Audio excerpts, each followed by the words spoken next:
The Western did not die quietly. It fractured, it hardened, and in its shadows survived films that refused to comfort audiences or explain themselves. These are not the Westerns of simple heroism or clean morality. They are colder, stranger, more honest. Tonight we ride into forgotten territory, where justice is uncertain and survival always comes at a cost. Number 15, Day of the Outlaw, 1959. Day of the Outlaw feels less like a Western and more like a reckoning staged at the edge of civilization. Set almost entirely in a snowbound Wyoming town, the film strips the genre of warmth and romantic myth. Director André de Toth replaces sunlit vistas with frozen landscapes that feel hostile and morally indifferent. When a gang of outlaws led by a terrifyingly restrained Burl Ives storms the town, the usual power dynamics collapse. Violence is not thrilling here, it is suffocating. Robert Ryan's lead character is not a traditional hero, but a deeply compromised man forced into leadership by circumstance rather than virtue. The film's tension comes not from gunfights, but from psychological pressure. Every decision feels like a gamble with no good outcome. The snow becomes a visual metaphor for moral paralysis, trapping every character inside their worst instincts. What makes Day of the Outlaw endure is its refusal to offer redemption in familiar forms. Survival itself becomes an ethical question. The final act abandons triumph entirely and replaces it with endurance and resignation. This is a Western where bravery does not guarantee honor and leadership demands moral sacrifice. It quietly anticipates the bleak revisionist Westerns of the late 1960s, yet remains harsher than most that followed. Few films so completely reject the comfort audiences expect from the genre. Number 14, The Shooting, 1966. The Shooting dismantles the Western until almost nothing remains but dread. Monte Hellman directs the genre like an existential nightmare where motivation is opaque and resolution is deliberately withheld. The story follows two gunmen escorting a mysterious woman across a barren landscape, but traditional plot mechanics barely apply. Dialogue is minimal. Answers never arrive. Meaning is inferred rather than stated. Jack Nicholson appears early as a volatile presence, but the film refuses star power as reassurance.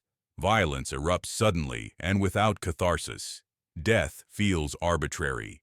The desert itself becomes the dominant force shaping behavior, draining characters of certainty and identity. This is not a journey toward justice, but toward an unavoidable end no one fully understands. The Shooting works because it trusts atmosphere over explanation. Each scene builds unease through silence framing and deliberate pacing. The woman at the center of the story is not a femme fatale in the classical sense, but a catalyst for inevitable collapse.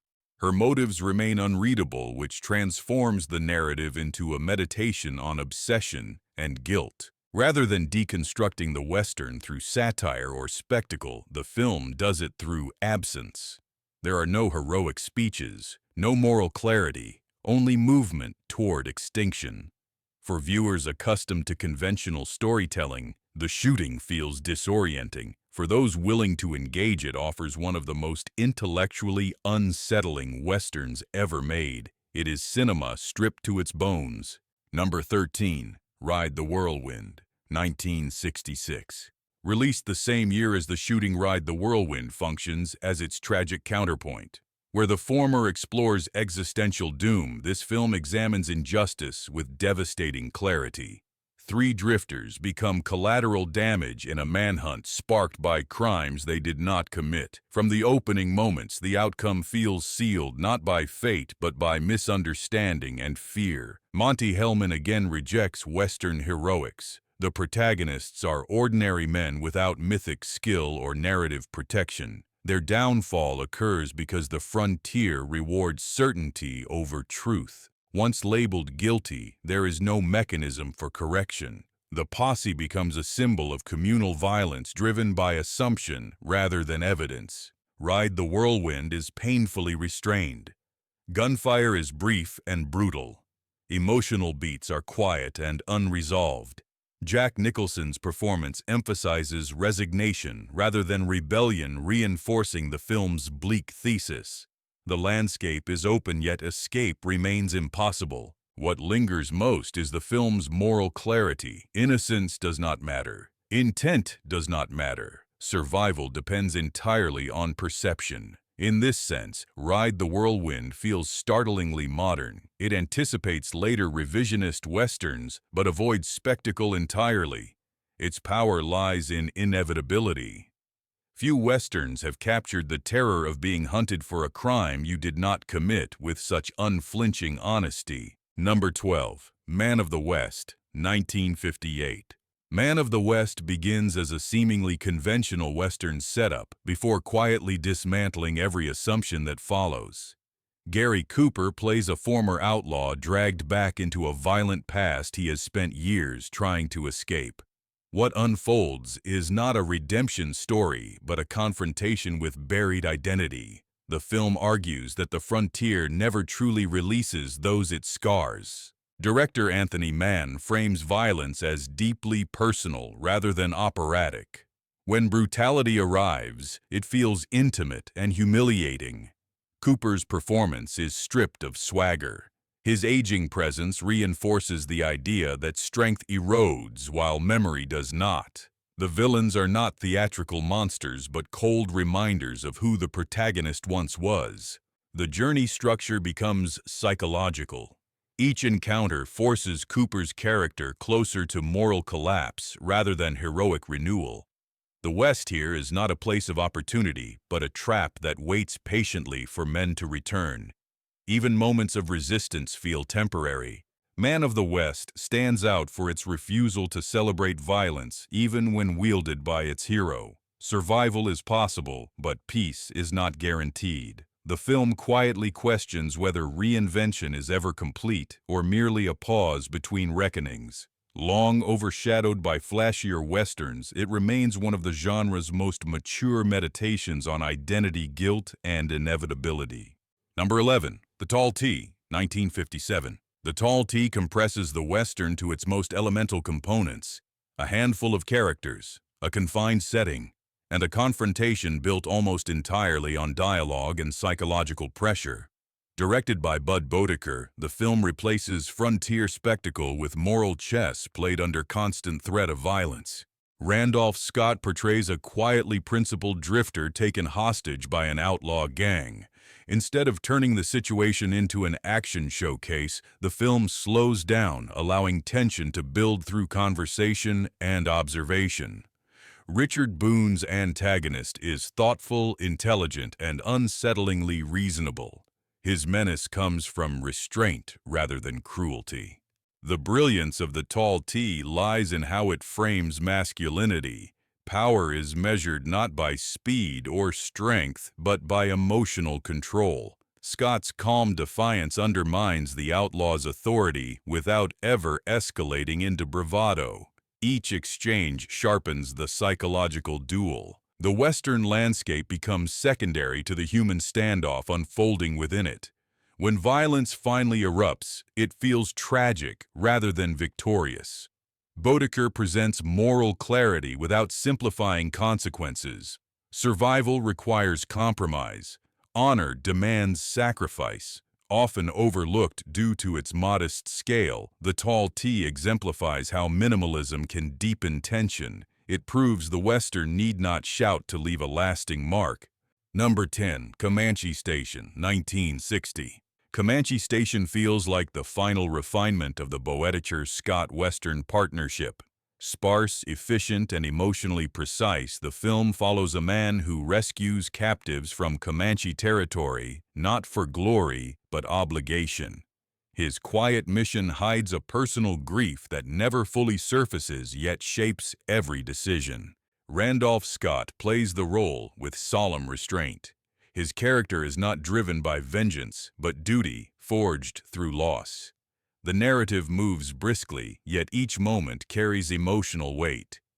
Encounters with opportunistic bounty hunters expose the difference between moral purpose and profit-driven violence.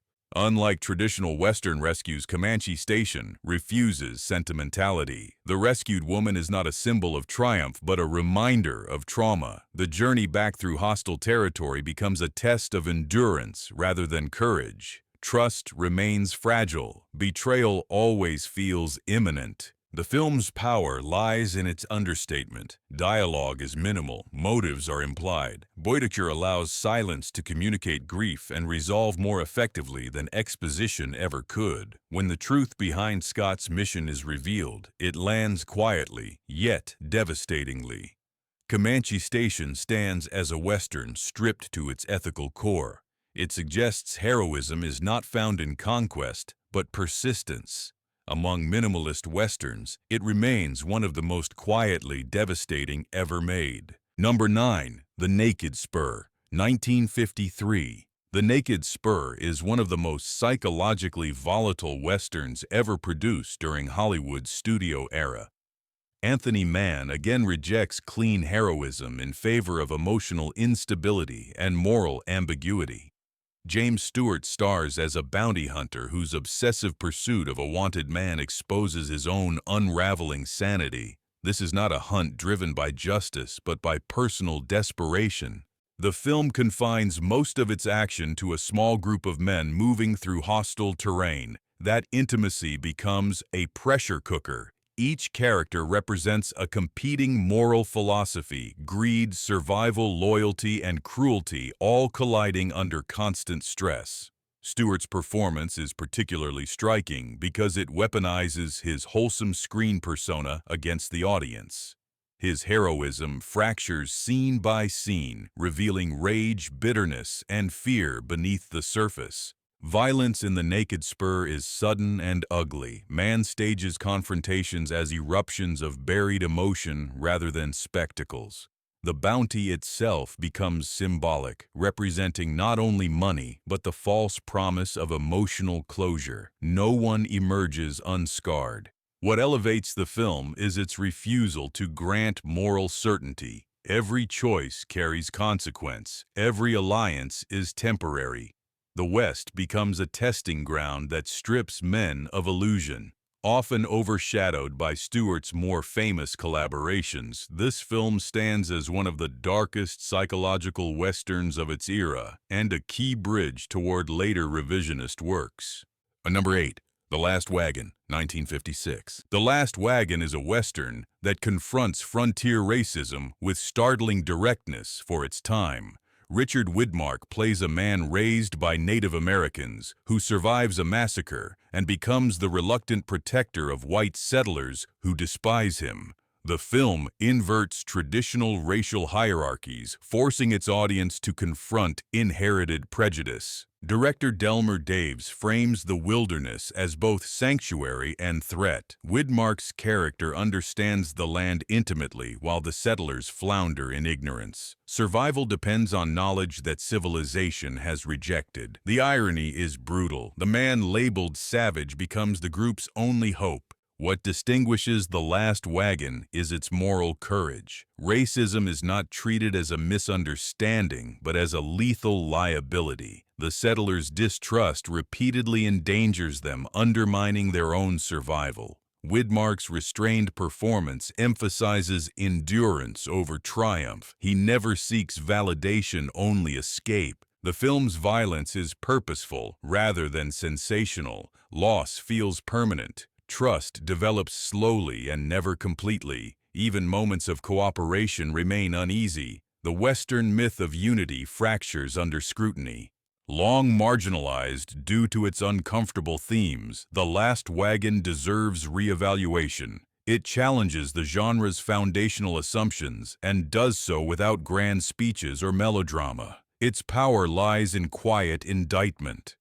Number 7. The Oxbow Incident, 1943. The Oxbow Incident may be one of the most devastating moral statements ever delivered through a Western. Released during wartime, it confronts mob justice with unflinching severity. The story centers on a posse that forms hastily to punish suspected criminals without evidence or trial. What follows is a slow march toward irreversible guilt. Director William A. Wellman stages the film almost like a courtroom tragedy stripped of law. Henry Fonda plays the lone voice of restraint, but his objections carry little weight against fear and anger. The landscape feels claustrophobic despite its openness. Darkness encroaches visually and ethically. The film's brilliance lies in its restraint. There are no triumphant moments. The hanging itself is depicted with grim solemnity rather than shock.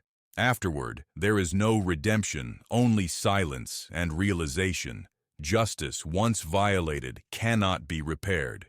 The oxbow incident dismantles the Western myth of righteous vigilantism entirely.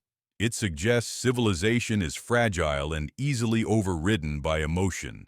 Long considered too bleak for popular Western audiences, it remains painfully relevant.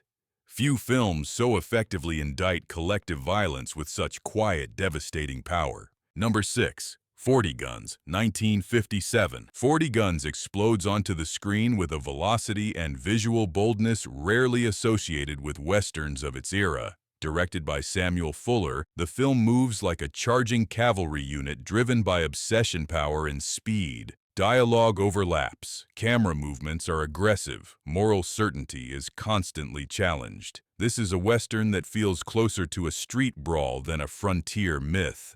Barbara Stanwyck dominates the film as a land baron whose authority rests on intimidation rather than legitimacy. Her presence disrupts traditional gender power structures within the genre. She is neither villain nor hero, but a force of will commanding fear through sheer resolve. Fuller refuses to soften her authority or justify it through sentiment. The violence in 40 Guns is abrupt and destabilizing. Fuller frames shootouts as chaotic collisions rather than choreographed duels. Characters fall quickly and often without ceremony. The West here is not orderly or romantic, it is volatile and constantly on the brink of collapse.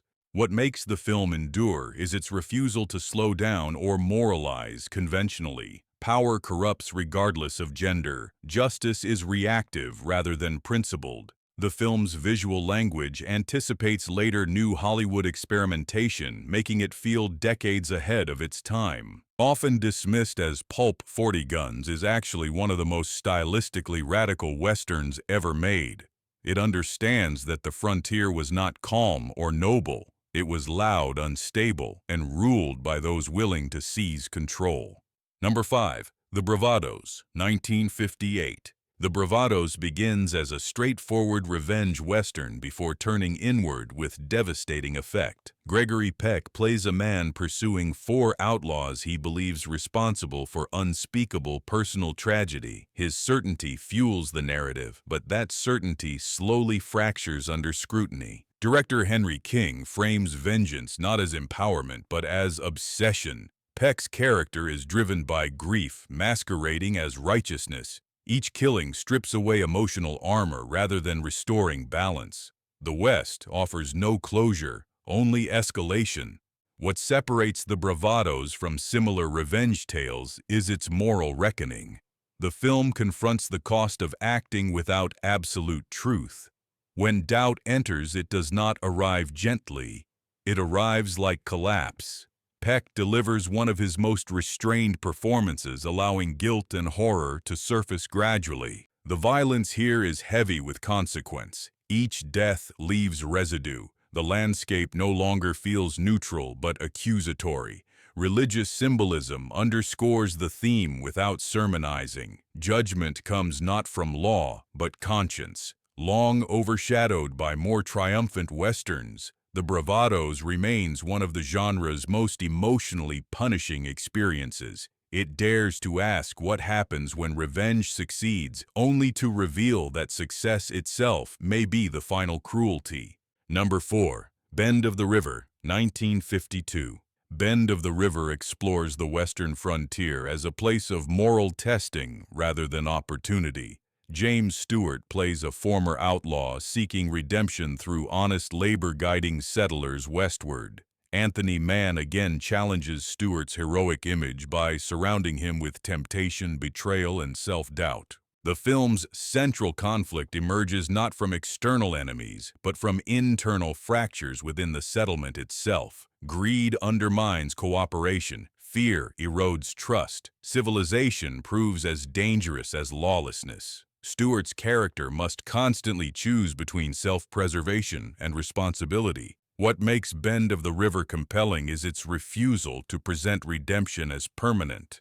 Past sins linger, alliances shift, even good intentions carry unintended consequences. The West does not cleanse men, it exposes them. Man's direction emphasizes movement and moral crossroads. Rivers passes and towns become symbolic thresholds where decisions carry lasting weight. Violence arrives when compromise fails not as spectacle but necessity.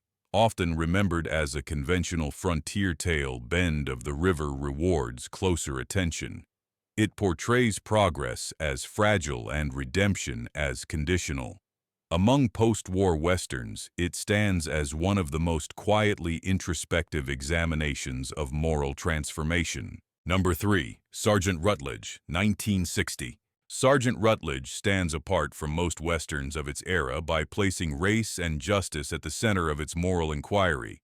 Directed by John Ford, the film unfolds largely as a courtroom drama framed by flashbacks revealing how truth fractures under prejudice.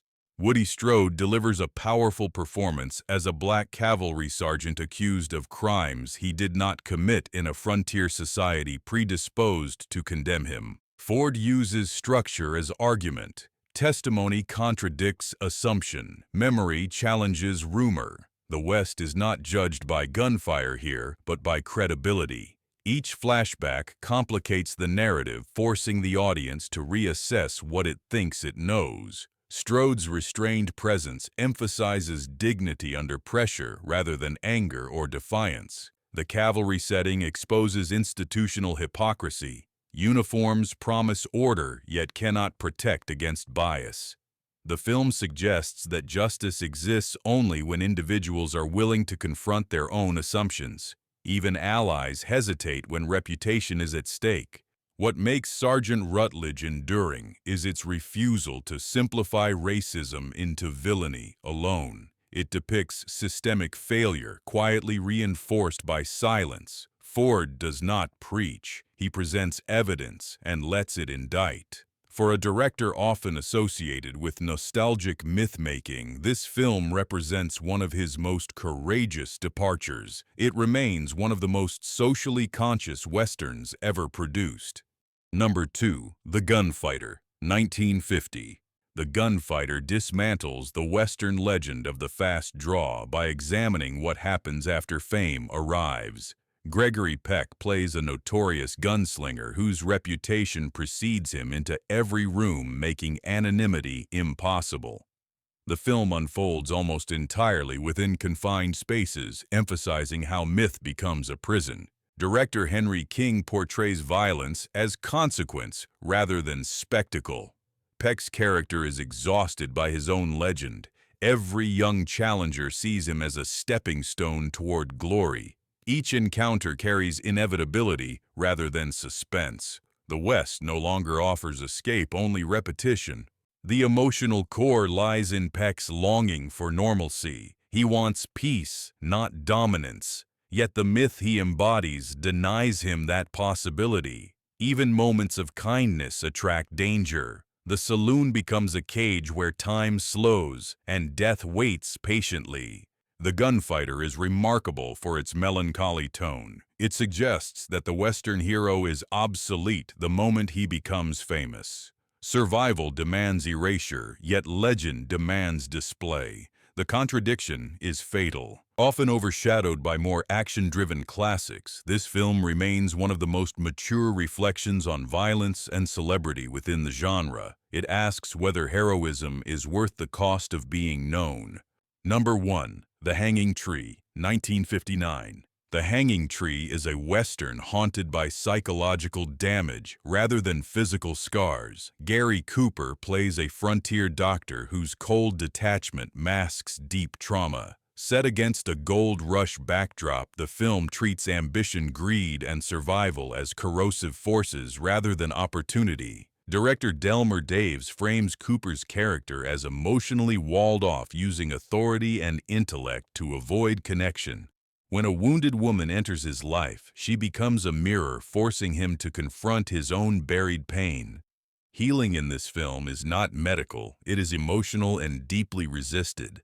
Violence simmers beneath every interaction. The town's hunger for wealth breeds suspicion and cruelty. Mob behavior emerges quickly, revealing how fragile order truly is. The hanging tree itself becomes a symbol of judgment and collective guilt looming over the narrative. What distinguishes the film is its quiet intensity. Cooper's performance is restrained, yet devastating. Redemption arrives not through dominance, but vulnerability. The West here is not a place to conquer, but a place that demands emotional reckoning. Often overlooked among Cooper's later roles, The Hanging Tree stands as one of the most introspective westerns of the late classic era. It closes the genre not with triumph but with the difficult work of confronting oneself. These westerns were never designed to comfort you. They were meant to unsettle, challenge, and endure. Stripped of myth and polish, they reveal a frontier shaped by fear, doubt, and consequence. If the West still matters, it is because these films refuse to lie about what survival truly cost.